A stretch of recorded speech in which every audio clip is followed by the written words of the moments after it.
If you have a Bible, if you do not mind, go with me to the book of Philippians. I'm going to use my fake Bible, and I'm going to go to my phone to open the scriptures in the book of Philippians. This is the New Testament, and it's not going to be on the screen. It's not going to be on the handout. So for this one, you actually have to open your Bible if you have one. Otherwise, you can just read or follow the reading with me. But this is what Paul says on chapter 1, beginning on verse 9. And this is my prayer. So obviously 8 verses have gone by, which we went through those earlier in the series. This is my prayer. What's the prayer, Paul? Here's a prayer. That your love may abound more and more in knowledge. That your love may abound more and more in the depth of insight. The purpose of this love abounding in knowledge and insight, in verse 10, is that you, plural you, all of you, may be able to discern what is best, and that you, all of you, corporately, may be pure and blameless for the day of Christ, second coming, when Jesus returns. Look at verse 11 with me. Closing the statement. I hope and I pray and I wish that you will be filled with the fruit of righteousness, for the purpose that this righteousness, to be reminded, that comes through Jesus Christ, to the glory of God, to the praise of God. So if you're coming back after being gone, or you are here on a weekly basis, this is week number 5. We have spoken about this for a while, but in 5 weeks, basically what we have said is the following. Number 1, Paul taught us from day 1 that unconditional love is not a synonym of unconditional relationships. We just read, and he says, I want you to abound in love. And then he gives you the why and the how. So God loving us has always conditions. The argument is definitely that the best way to hurt somebody, is to have a relationship with no conditions. Either you're going to be bullied or you're going to end up bullying somebody. Not good for you. So unconditional love, conditional relationship. Paul basically took us into that for the purpose to understand that if that were the case, then he reminded us, because the series of Philippians is written, or this book is written from prison. So he's writing to a church that is obviously concerned, confused, and the church in Philippi is under persecution. And Paul is going to remind them, because of the love of God that is unconditional, creates conditional relationships. That implies that I am conditioned right now. I am under incarceration, but the gospel is not. And that's the beauty of the gospel. That you may be in a situation where you find yourself restrained for whatever reasons, emotionally, relationally, financially, maybe out of a job, whatever the case may be, the gospel is never limited. So the gospel is always at work. Now, Paul took us a couple of weeks ago to a very well-known passage as a closing. And because of the love of God, unconditional, with a conditional relationship, that implies that in the context of conditions, I'm incarcerated, but the gospel is not. So the gospel is going to continue to flow. How do I know this? Because 2,000 years later, after these messages, here we are. Under a lot of persecution, here we are. Paul basically says, for me, to live is Christ, and to die is, come on people, for me to live is Christ, and to die is gain. Why? Because Paul comes to this conclusion. As uncertain as the future is, as difficult as the present definitely is, and as broken or maybe dysfunctional the past can potentially be, here's the reality. For me, life is not simply freedom from incarceration. Life is not simply healthy relationships in life, although they're important. For me, life is a person. That no matter what happens, Jesus has become the tangible reality of what life is. And then he says this, since for me to live is a person, then to die is simply to be fully with that person. So it's a win. Either way, you keep me alive, which is from last week, you keep me in this world, and what's going to happen is my purpose in life, we read this from last week, is to boast in Jesus Christ. So apparently these churches, they were boasting. And again, I take you into this context almost weekly, but I have to say it again. The churches are made of a very diverse context of converted Jews, converted Gentiles, converted Romans, converted barbarians. It's just a mixture with a lot of philosophies, backgrounds, ideologies. And you can only imagine how challenging it was for a brand new movement, a brand new theology, a brand new concept of monotheism, one God. Everybody came from multiple views of God and goddesses and deities, and now there is one single way to see life through the lenses of Jesus, the gospel of Jesus Christ. So it created a lot of confusion, and Paul basically says, okay, putting everything aside, if I get to stay with you, because again, for me to live is Christ, to die is gain. If I'm here, it's for the boasting of Jesus, the enlargement of Jesus. So relationships is simply the venue, is the vehicle to enlarge Jesus. And then he goes and says this, that's if I'm in the body. But if I am out of the body, then I get to experience Jesus fully. So Paul said last week, I'm torn, man. I'm like, I want to continue to boast Jesus, because if I stay, it's beneficial to you. If I enlarge Jesus and Jesus continue to increase in your life, it's a major win, especially in the context of persecution. But if I go, which he says, I really want to go. I mean, as much as I want to stay with you, I really want to go, because for me, from day one was Jesus. So the question is, and again, if you have a Bible, let's go into the Bible. The question is, what does that mean? What does boasting in Jesus means? Which, by the way, before I give you the verse, apparently what Paul is telling us, or told us last week, is either in this life you boast for Jesus and you make the fame of Jesus increase, or you make your own fame increase. And Paul is saying, choose the former, not the latter. How? Glad you asked. Here we go. Here's how you do it. You do it in a manner that, in the context of no guarantees, in the context of unpredictable circumstances, whatever happens. I don't know if you like to begin your day with a whatever happens, but we typically go to school, we plan, we save, we study, we marry, or we don't marry, because we don't like uncertainty. We like things kind of does that make sense?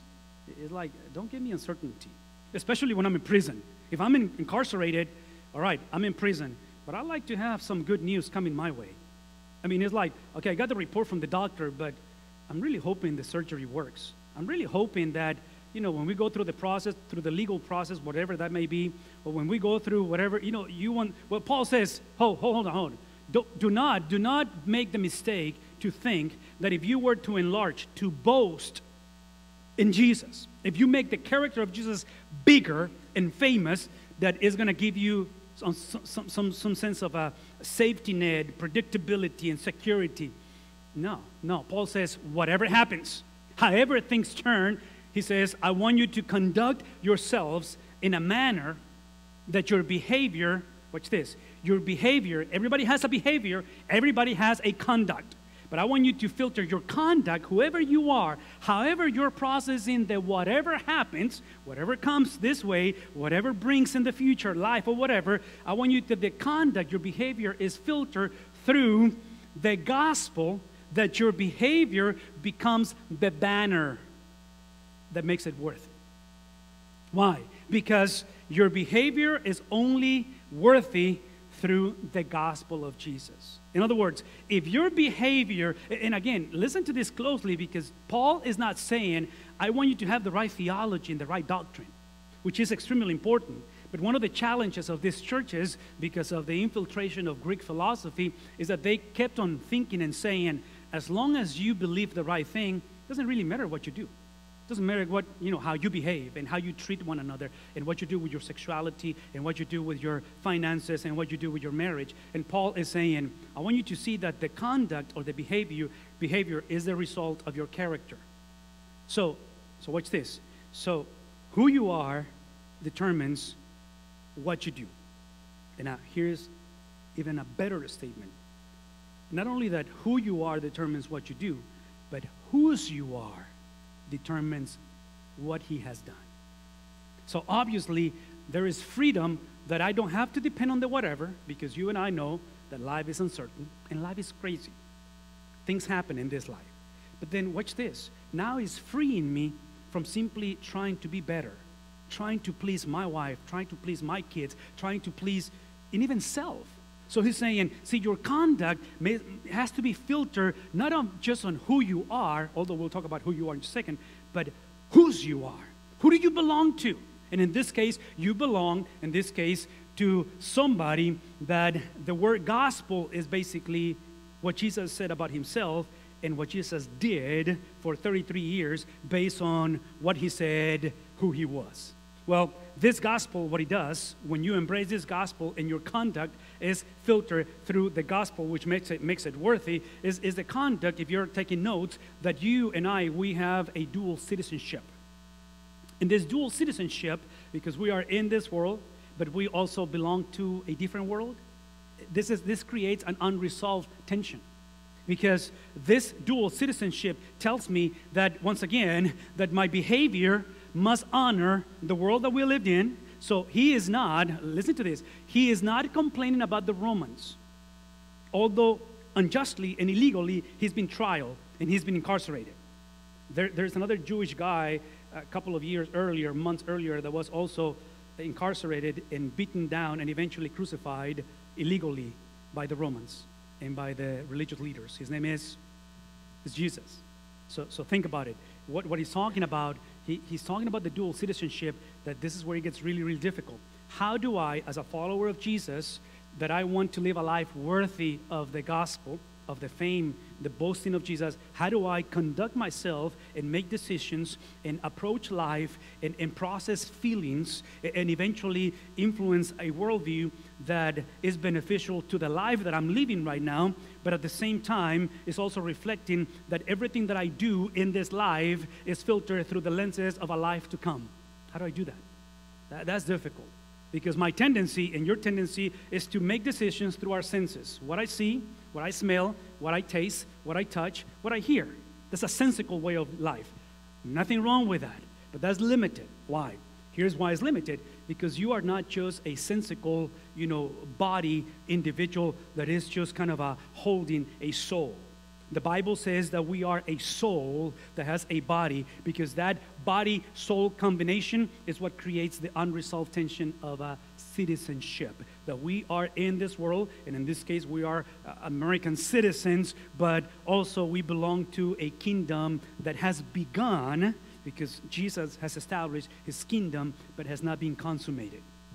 When is that going to be consummated? When he returns again. So what do we do in the meantime? Here's what he says. He says, I want you to then, whether I come to you, because I'm incarcerated, whether I come to you and I see you, or whether I only hear about you. So either way, I want you to understand that your behavior must be a behavior that is worthy of Jesus. That the name, the fame is what you boast about Jesus Christ. So this is what I want you to see. I want you that either I come, I hear, I see you. I want you to be faithful to that call. And then he says, I want you to know that I will know that you is obviously plural, that you stand firm. The implication is pretty obvious. The implication is that in these churches, there were people with misconduct, behavior that was not matching their Bible-believing concepts. You had people who were not living a life worthy of the gospel.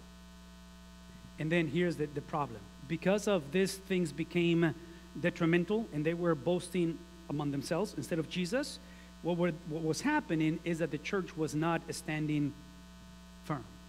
What's the opposite of standing firm? Giving up, falling apart, breaking down. I don't know if you ever felt like that. I don't know if you ever felt where things are not working and not looking very promising. And some of us, we come to the conclusion that why are we doing this anyways? Last time I trusted him, he didn't come through. Why would I make the same, repetitive behavior, of trusting and holding on to something? And some of us, we might be at the place that's exactly how we feel about God. That I do have people that come to me and openly confess and says, I just don't believe in God anymore. And my first thought is, although I don't say it, or eventually I say it, but typically my first defensive mechanism, because I'm like, you're a Christian, bro, come on. My defensive mechanism is, if you're honest, I don't think your issue is whether God exists. I think your issue is whether God cares. Because most people are going through very difficult scenarios, that the issue is not the existence of God. The issue is, does anybody care? Does anybody care? So in this case, what's happening? The church is not being firm. So think about it for a second. The understanding of being firm has to do with a legal status. So I have in my ring, finger, a ring that symbolizes this July is going to be 22 years of marriage. As you know, and as you marry people, and if you're not married, you need to know, but marriage is not the perfect scenario, ups and downs, difficult situations. But look at me. In spite of our ups and downs in marriage, it doesn't change the legality of our marriage. So when it comes to following Christ, your spiritual ups and downs does not change the legality of your standing with Christ. Why?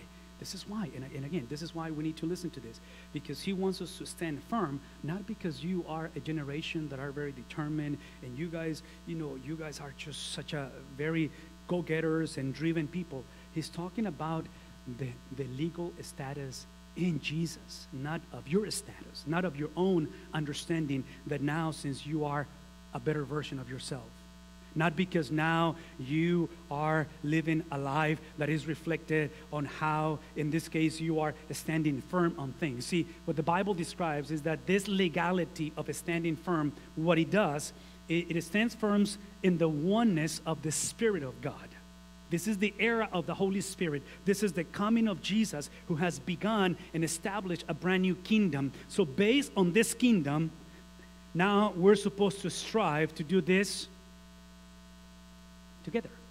So whatever we do with our behavior, however we approach the gospel and express the gospel through standing firm, is always to benefit, not me, but to boast in the presence of Jesus. So is the blessing of others with others. And then here's what he says at the end. All of this togetherness is for the purpose that we have as one for the faith of the gospel, the faithfulness of Jesus, the reliability of Jesus, the fact that Jesus is trustworthy, not because I behave better. Jesus is trustworthy, not because I am in the gospel and because I stand firm. See, Jesus is worthy of our trust, basically, and this is what he says, because in the middle of all this, in the whatever happens and however things come into place, here's what I want you to do. The win is that you avoid, hear me say this, because look at the way he's finishing this thing. The faith of the gospel. So it is about faith, which translates into faithfulness. Faithfulness through conduct, faithfulness to a call worthy of this gospel, and faithfulness through standing firm. But look at what happens. The enemy of faith is fear, it's not doubt. So if you are in this place and you are doubting right now, if you've been doubting, or you have made doubt a normative thing that you are questioning, and you have, this deep inside things that maybe your family or your church doesn't allow you to even, articulate some of these questions, I'm telling you, the problem for these people was persecution. They've been incarcerated, and Paul knows that these people are coming exactly their way with more incarceration. So he's saying, I want you to be without fear in any way. Because apparently, watch this, apparently, the more that you are firm in one spirit, the more that you come together, and the more that you are placing your faith in the faithfulness of Jesus, the more that you're going to find opposition. If we were a church of the prosperity gospel, I will tell you right now that if you do verse 27, you will never have opposition.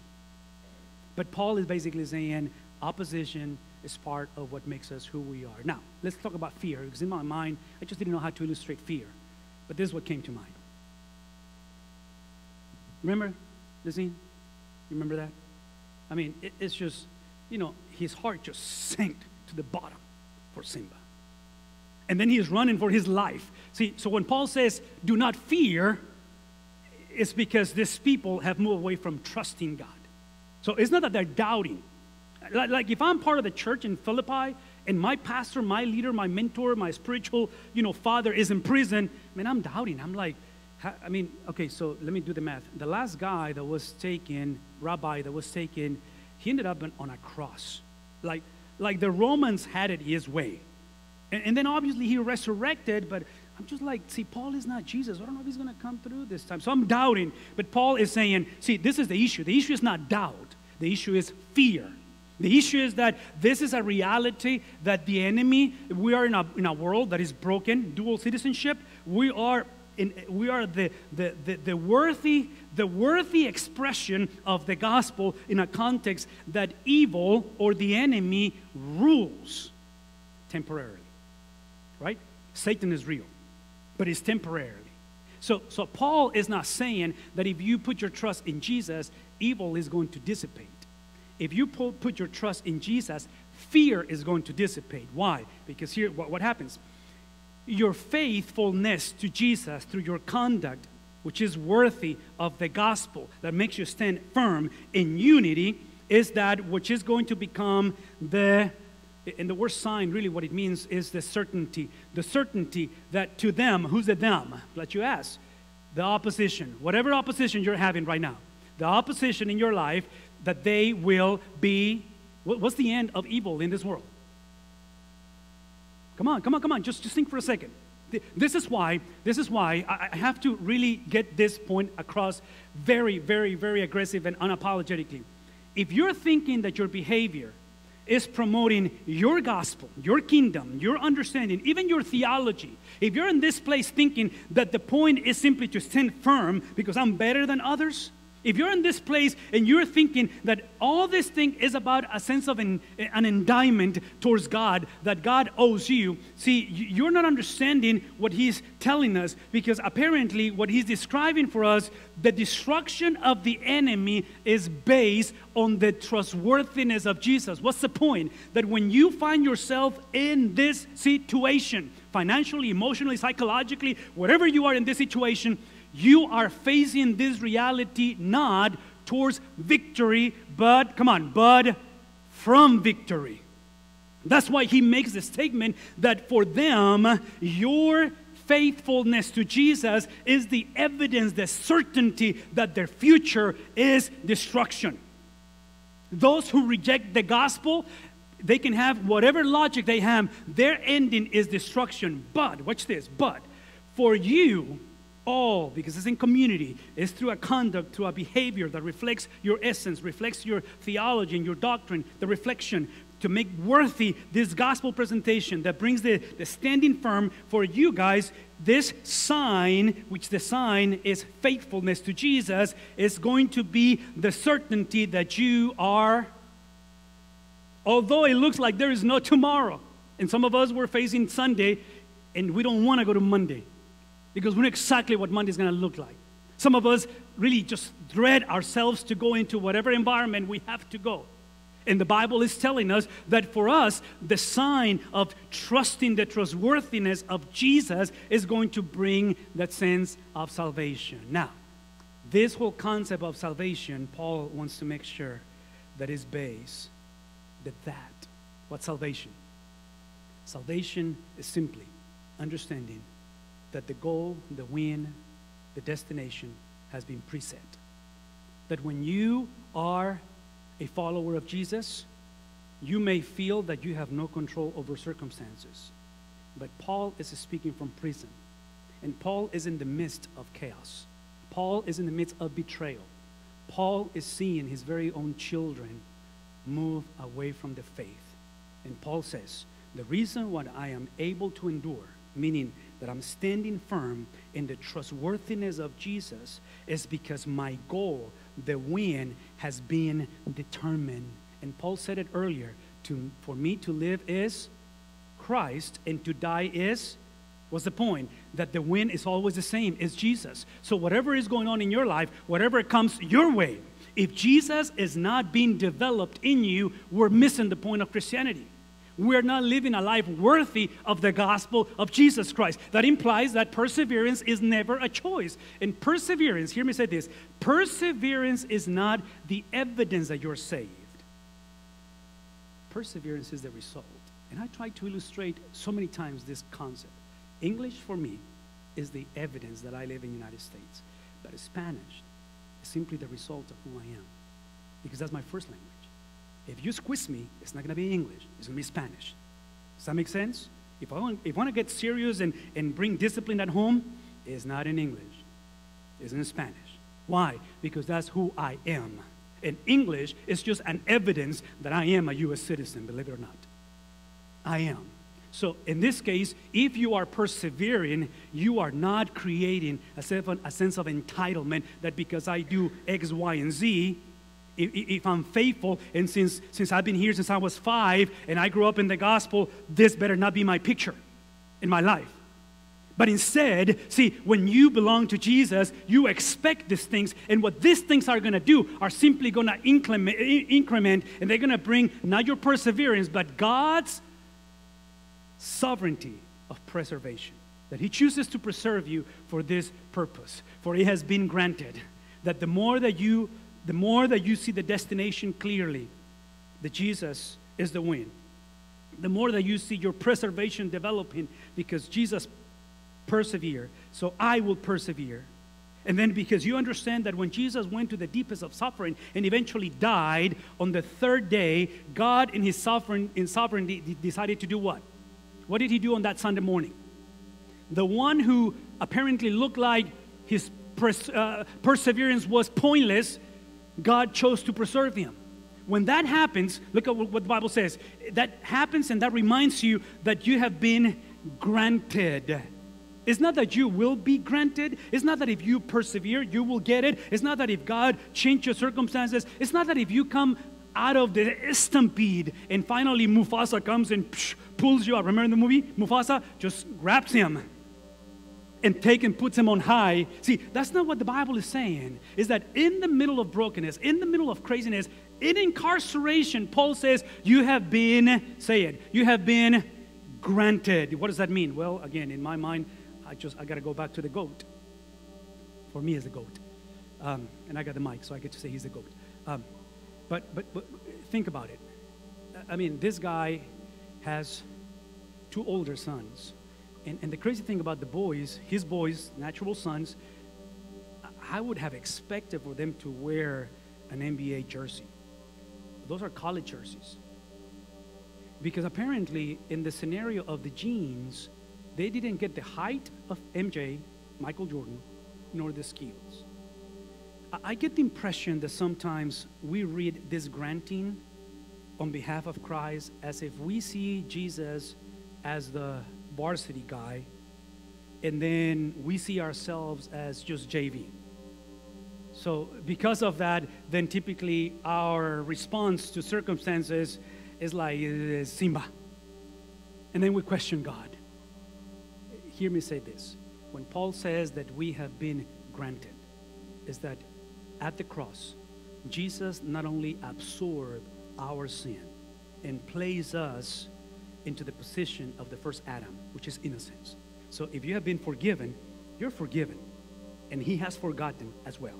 You may not have forgotten, and maybe your wife or your sons remind you of what you've done. Not Jesus, not God. He has forgotten your sins, but that's never enough. The Bible says that you have been granted. And the granting is that not only that you granted to Jesus your sin, and the one who knew no sin for your sake at the cross absorbed your sin, but now the granting is equally important because now He has given you His 33 years on this earth. So whatever Jesus did, said, felt, spoke, processed, reacted, that's exactly what's inside of you. You may not feel it, and you may not believe that it's inside of you.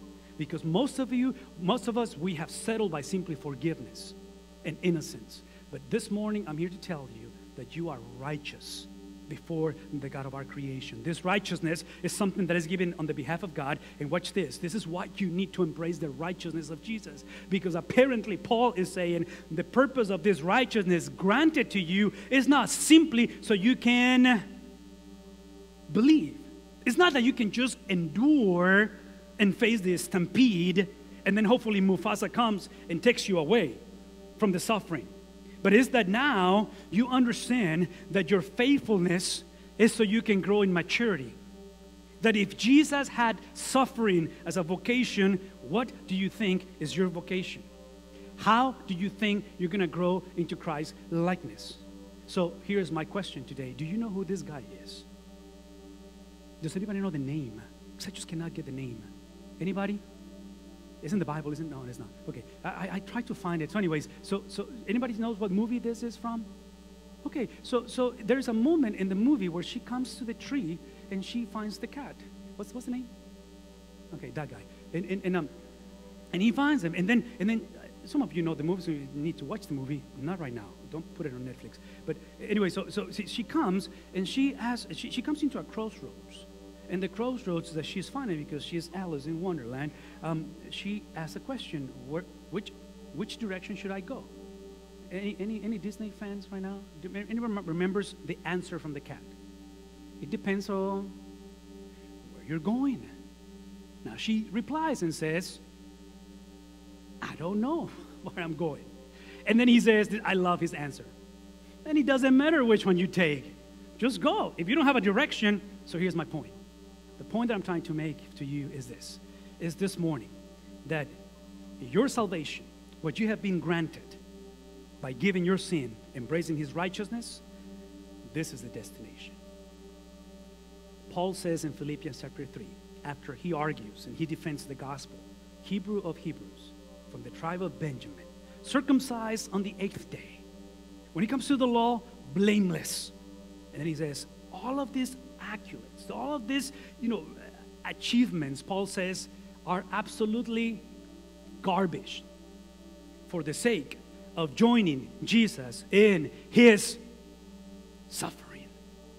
So apparently, in this world, suffering is unavoidable. So the question is not why we suffer.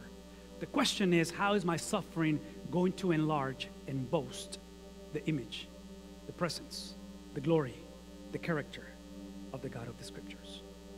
My invitation this morning is that we see the win very clearly.